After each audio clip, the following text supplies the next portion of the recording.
Sejam bem-vindos ao PentaCast, um podcast que a gente está dedicando a um trabalho de física da nossa escola, que o nosso grupo é composto por Felipe. Opa, bom dia, boa tarde, boa noite. Jordan. Opa! Salve, salve, família. Leandro César. Olá, queridos. E bom, o nosso podcast é mais voltado para física e coisas relacionadas à ciência. E a gente vai se basear no filme Inception, que conta a história de 5 pessoas que formaram um grupo de sonhos, literalmente, né? Porque no contexto as pessoas, esse grupo entra no sonho umas das outras, para coletar informações especiais, e cada uma tem um papel importante a ser desenvolvido. E que a princípio, pelo menos para mim, foi algo bem confuso, porque ali nas primeiras cenas, até mudar o cenário, né? E começar a realmente explicar o que estava acontecendo ali no começo, que eles entram numa casa, eu acho, né, não me lembro direito, mas entram numa casa e tá todo mundo atirando de um lado para o outro e é algo muito confuso que não está sendo explicado. E depois desse primeiro cenário, eles mostram que, na verdade, eles estavam dentro de um sonho de um cara, dentro de um trem, e eles queriam coletar informações especiais e, pelo visto, uma pessoa era muito importante, uma dessas 5 pessoas, que cada um tem a sua função, né? Era muito importante, acabou dando errado, enfim, foi muito confuso os primeiros minutos do filme. E eu queria muito saber o que vocês acham, as primeiras impressões também. Bom, pegando um gancho aí no que a Nicole falou, eu concordo. Também achei o filme, assim, a lógica bem confusa, e eu acredito que isso é proposital. Constantemente fica mudando os takes, né, de uma cena, uma hora tá dentro do sonho, outra hora tá fora, às vezes você não sabe o que é sonho, o que não é, e eu acho que isso é proposital, justamente para dar essa sensação assim mais caótica, né, transmitir mais essa impressão de que é uma situação bem complexa mesmo, e, né, assemelha também um pouco a uma série, né, que terminou recentemente, que ficou muito famosa, chamada Dark, não sei se quem está assistindo aí conhece, mas é parecido. A lógica é parecida. No Dark também tem todas essas confusões, né? No caso de Dark não é uma confusão assim, de local, mas é uma confusão de tempo, né? E aí muitos autores, né, muitos roteiristas optam por fazer isso justamente para aumentar a complexidade da obra e também aumentar a questão do suspense, porque você não sabe o que está acontecendo ali direito, e aí você tem que assistir a próxima cena, de repente, para entender o que aconteceu antes. Então, eu acho uma jogada interessante, aumenta a complexidade do filme, assim, e torna um filme, assim, mais bem elaborado. Só fazendo um adendo ao que o Felipe falou sobre Dark, que é muito interessante, que é uma coisa que está relacionada à física mesmo, né? Que já existem vários estudos sobre viagem no tempo, e desde muito tempo, né? As pessoas e os estudiosos, os físicos e os cientistas, todos eles, já imaginam e fazem teorias, que é algo que é muito interessante, por ser baseado em coisas científicas, teorias mesmo. Diferente do Inception, que é algo muito, tipo, parece muito imaginário, sabe? É algo que parece tudo criado ali na hora. Pelo menos eu nunca tinha visto algo relacionado assim, igual Viagem no Tempo, sabe? Antes de ver o filme. Ainda respondendo quanto ao que a Nicole disse, eu não sei como falar o que eu achei do filme, porque eu meio que já tive contato com a obra desde quando eu tinha uns 7 anos de idade. Basicamente, quando ela lançou, eu já vi o começo do filme e o meio dele muitas vezes. Nunca cheguei no final, mas eu já achei, quando eu fui ver dessa vez, eu achei meio que tranquilo para entender o que estava acontecendo. Mas ainda assim, eu reconheço como que o roteiro seria complexo, devido a o nome do filme ser Inception mesmo, que seria algo dentro de outro algo que faz referência a uma outra coisa, já é algo bem louco para se imaginar e poder se interpretar. Esse negócio de vocês terem falado que a trama é complexa e não sei o que, simplesmente eu não achei isso, eu só achei o filme confuso, o que pra mim é um grande defeito, porque pra mim isso foi um grande defeito do filme. É muito difícil de conseguir acompanhar o que está acontecendo. O filme ele implementa umas regras e depois desrespeita essas regras. E, isso é um grande defeito do filme. Não dá para acompanhar direito o que está acontecendo. As cenas, assim, é a ideia do filme não fazer sentido, mas a gente precisa entender, pelo menos ter uma linha de pensamento, de raciocínio, Assim, pra gente poder acompanhar o que está acontecendo. Sobre isso, Leandro, Eu acho que não é bem desse jeito, sabe? Eu tava vendo uma matéria em um site sobre curiosidades em relação à origem. É a mesma coisa, né? Inception e a origem. E o produtor, o diretor, o roteirista e tal, falou que não é essa a intenção, que o filme foi criado para estar relacionado bastante à ficção científica e por isso é um pouco confuso, né? Mas não é a intenção de ser uma coisa que você não vai entender. Tanto que quando entra no sonho daquele filho do empresário lá, que morreu, aquele empresário que vai herdar a herança do pai e tal, ele entra em 3 camadas diferentes do sonho, né? Só que essas 3 camadas têm um teor diferente, tem um ambiente, uma ambientação diferente em cada uma delas, para ficar nítido essa diferença, para ficar nítido o que está entrando ali dentro de outro sonho, e sabe, é algo que tá muito aberto à interpretação. Então, se você não tiver acompanhado, pelo menos eu acho que se você não tiver acompanhado desde o princípio, desde aquela primeira cena que explica sobre como vai funcionar o andamento do que está relacionado o filme todo, você não vai conseguir pegar bem e vai acabar ficando muito confuso decorrer, igual. E uma coisa bem clara que mostra que ele realmente pensou para não ficar confuso é a mudança da ambientação no primeiro sonho. Que tá caindo chuva na primeira camada do sonho do empresário, do filho do empresário.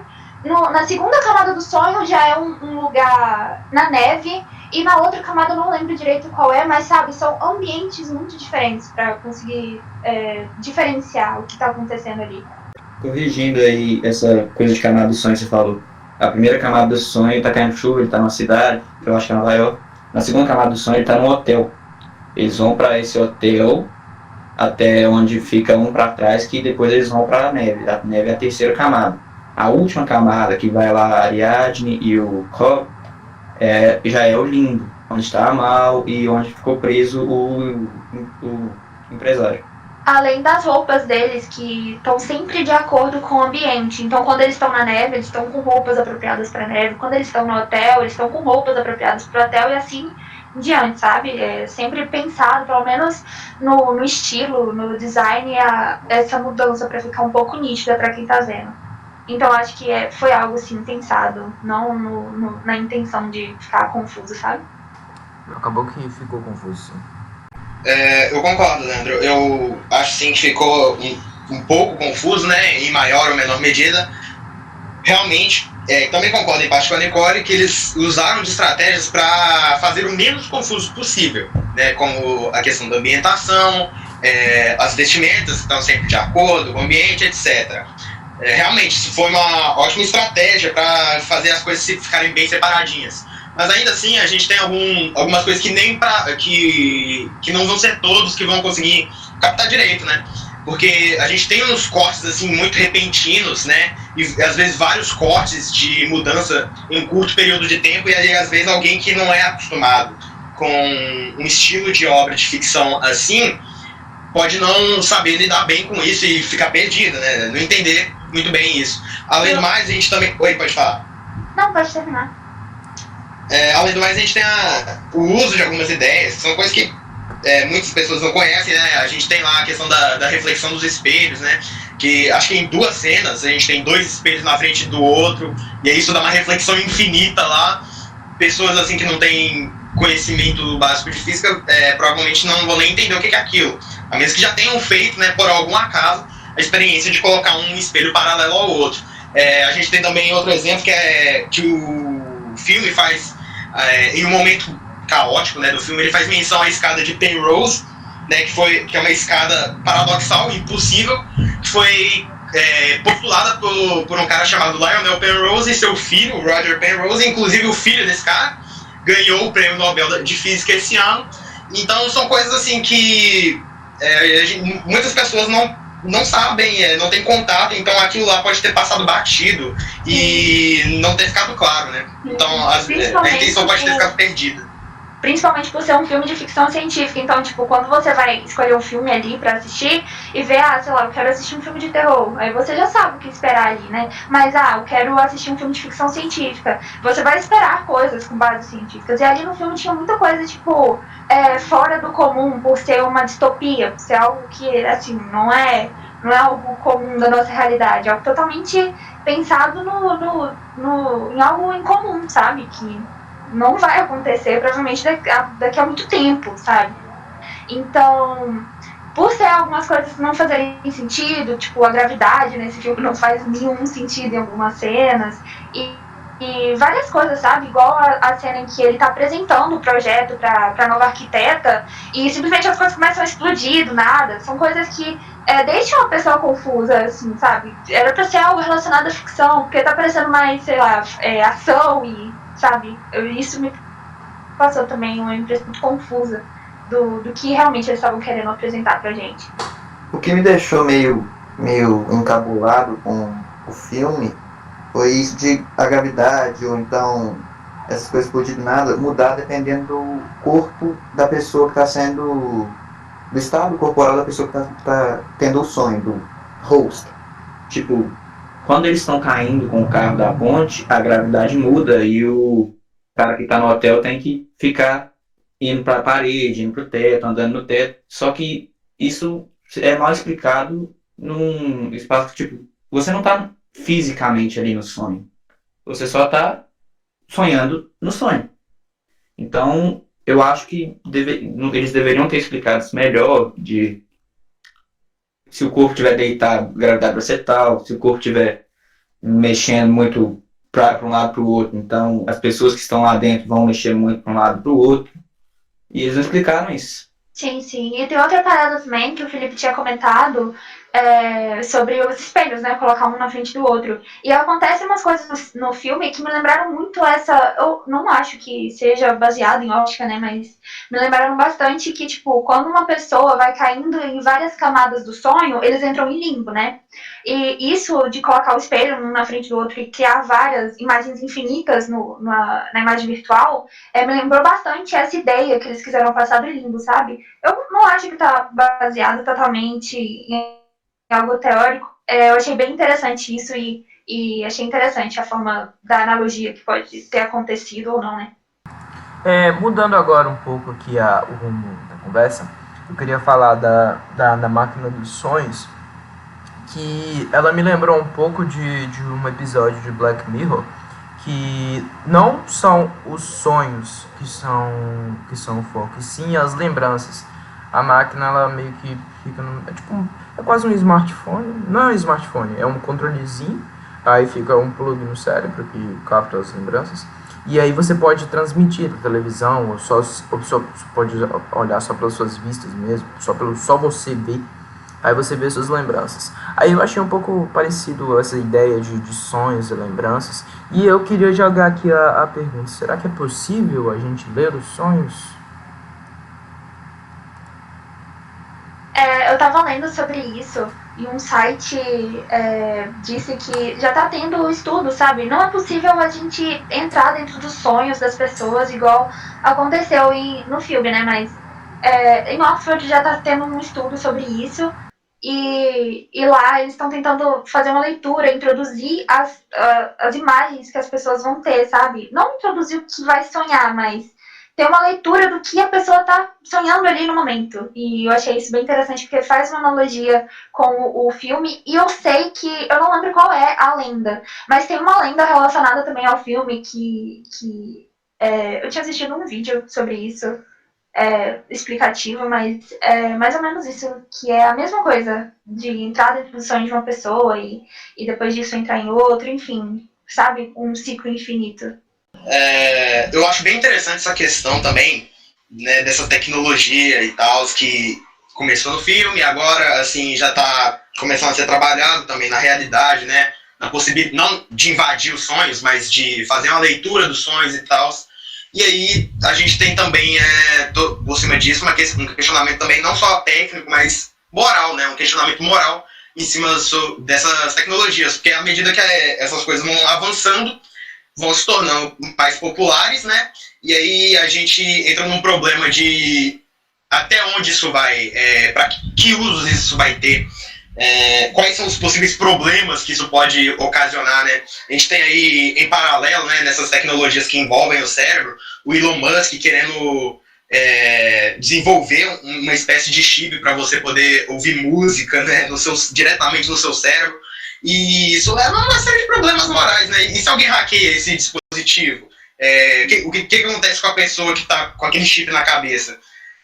Ou então, com esse dispositivo que dá para reproduzir áudio, né, na questão do Elon Musk, e se alguém, com isso aí fica praticamente impossível de monitorar a cola, por exemplo, ou em vestibular, em qualquer coisa, porque a pessoa pode estar simplesmente rodando um áudio na cabeça com tudo que ela precisa saber e você não vai saber. E o mesmo acontece também para essa questão dos sonhos. Como é que a gente não... Como que a gente sabe que isso não vai se popularizar eventualmente, e aí a gente vai ter pessoas usando isso para invadir a privacidade alheia, né? E roubar informações pessoais, né? O que a pessoa pensa, o que está na cabeça daquela pessoa naquele momento. E também outras tecnologias que essa tecnologia pode dar origem. A gente começa agora com uma tecnologia de leitura de sonhos, mas quem garante que daqui a alguns séculos esse negócio não evolui para uma tecnologia também de manipulação dos sonhos? Então é algo assim deveras problemático.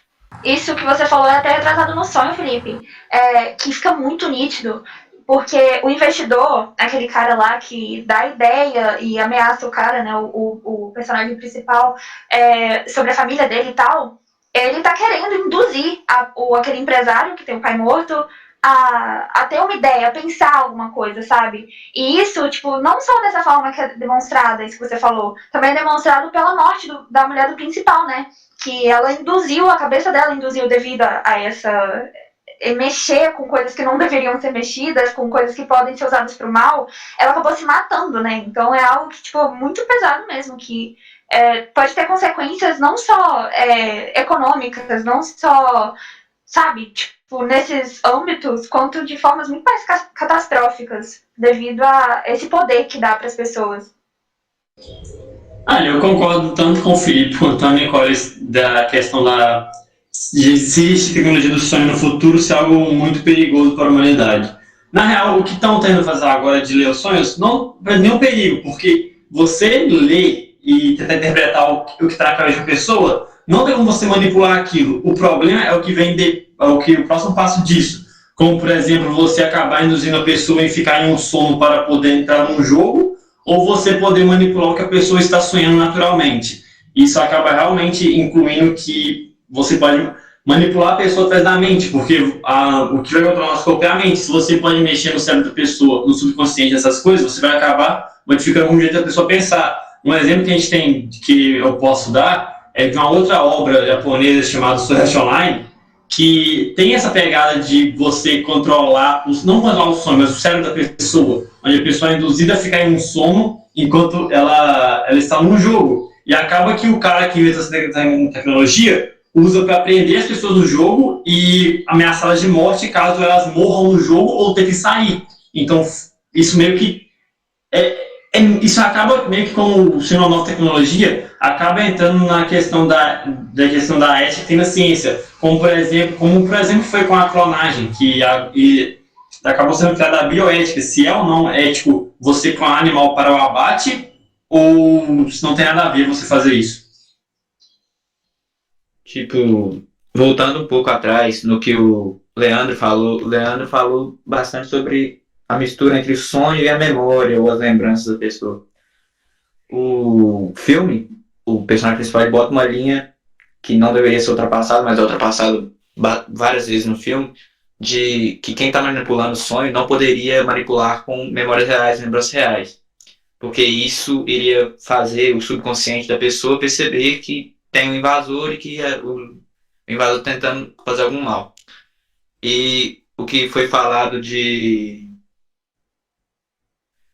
questão moral. Vocês falaram sobre as pessoas usarem essa habilidade, esse conhecimento dos sonhos das pessoas e puxar ideias, fazer espionagem de empresa e tal.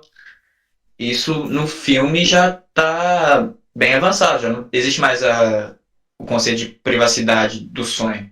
Qualquer um pode invadir e não está nem aí. E por isso que eles desenvolveram todo esse sistema de dar armas para o seu subconsciente, para você se defender dos invasores. Então, eu acho que caso uma tecnologia dessa se tornasse possível, eles mudariam algumas coisas na vida real.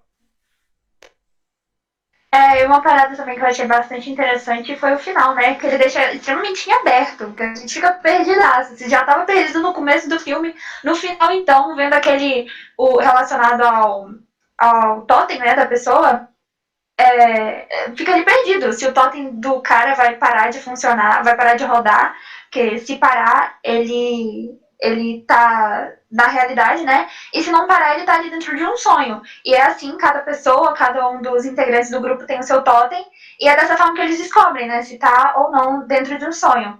E no final do filme, que fica rodando eu esqueci o nome, mas fica rodando o totem dele, a gente fica assim, e agora?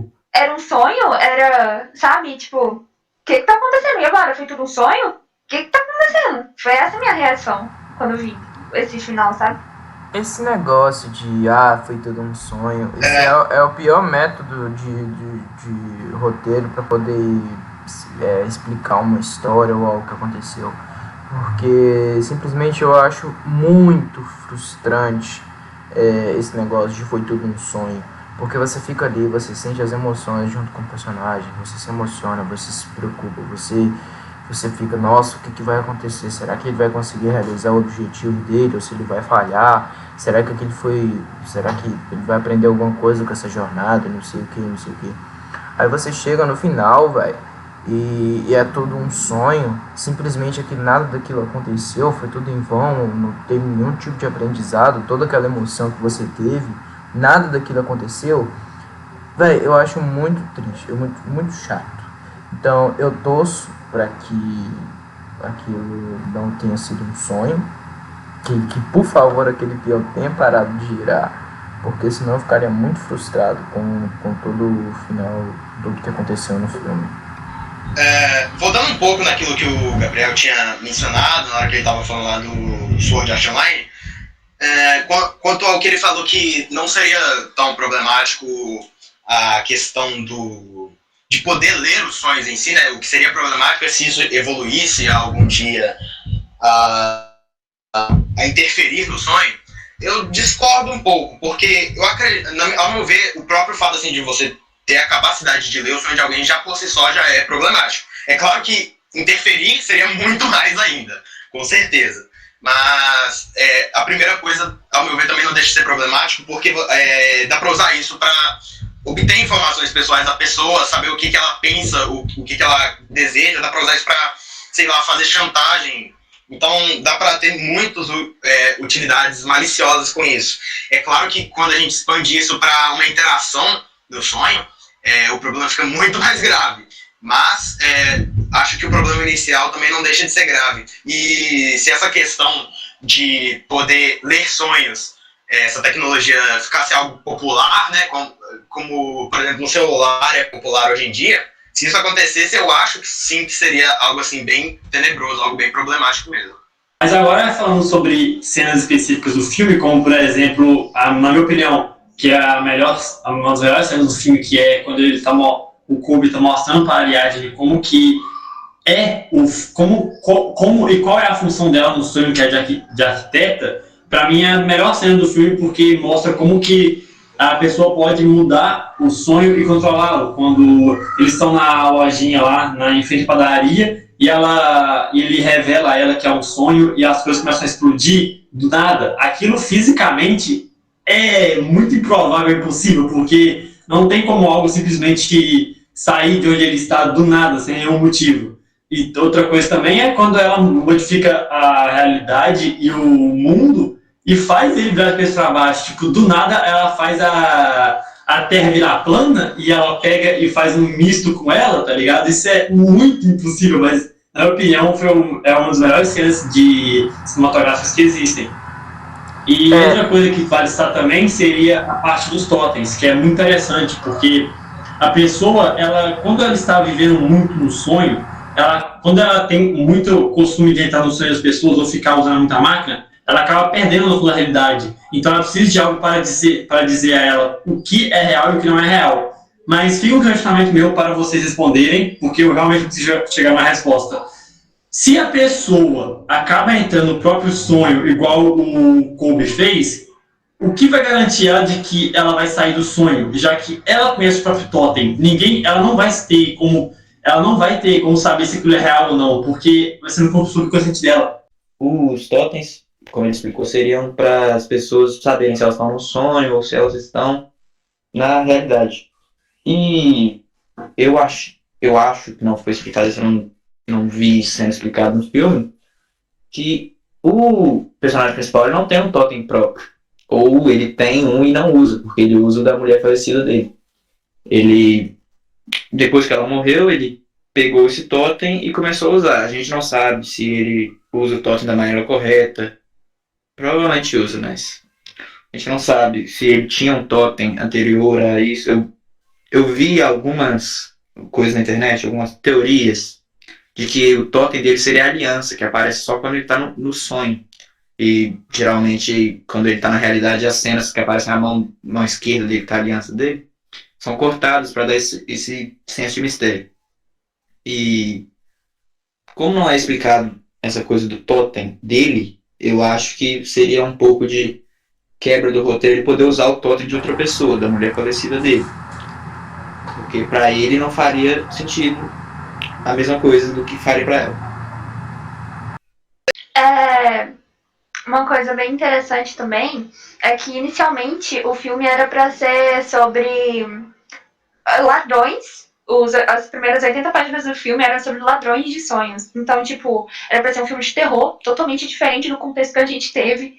E eu acho muito bom isso, porque acaba sendo muito necessário, principalmente na época que a gente tá vivendo, filmes científicos. Por exemplo, igual o Felipe citou, né, a escada de Penrose, que eles citaram, que é algo, tipo, teórico e tal, e é algo comprovado, sabe? É algo que teve um embasamento, é de muito tempo atrás, mas teve um embasamento, e a gente tá vivendo num século de negacionismo científico. E é bem triste, sabe, isso, porque são coisas muito estudadas, igual essa da entrar, ler, conseguir ler os sonhos que está sendo estudado lá nos Estados Unidos.